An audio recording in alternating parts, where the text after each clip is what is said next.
Jobs and work, that's a big thing, especially in America when we had 2008. I call it the financial 9/11. Everything kind of came in on itself. A lot of people were coming to me that would never have gone to a tarot reader because they were desperate. They were losing their jobs left and right.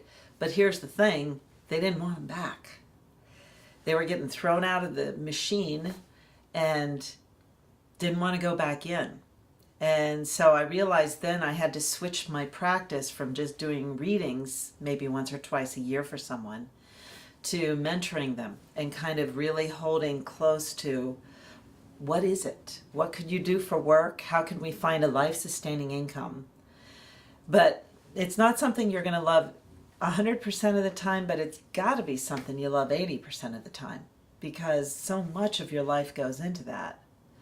I came up with a couple guidelines that kind of helped. I had to come up with some tools to figure out how to help people. And one of them is kind of always going back to when they were 6 or 7 and kind of just listening to what did they think they were going to do when they were older. So because at 6 or 7, you're still not that influenced by your parents yet. So you still have kind of your own dreams there.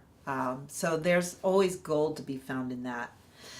The other is not paying attention to actually what it is you need to do, but what kind of lifestyle do you really, really want?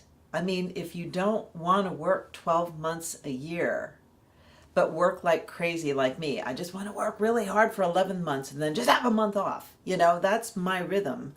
So really know what it is because that will determine your job.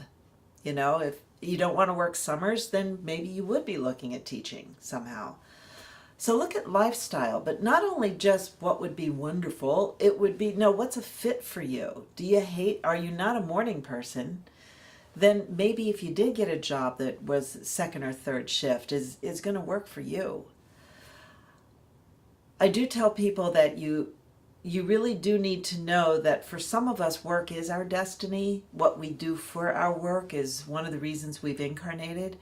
But for other people, it's really just a paycheck and being with cool people. So it's like, figure out which one that is for you, because that would make a big difference. It's like, wait a minute, maybe it's not my job that makes me so unhappy. Maybe I'm living in a town where I don't like the culture or I don't feel connected.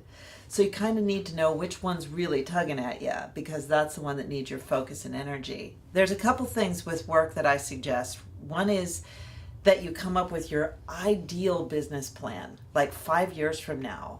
What would you just love? What does it look like when you wake up?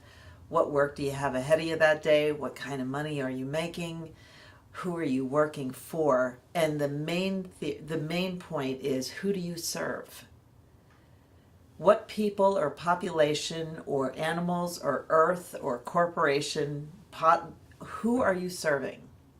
Because in the end, that's what it keeps going. Every day goes back to, what did I actually do today and who did I benefit?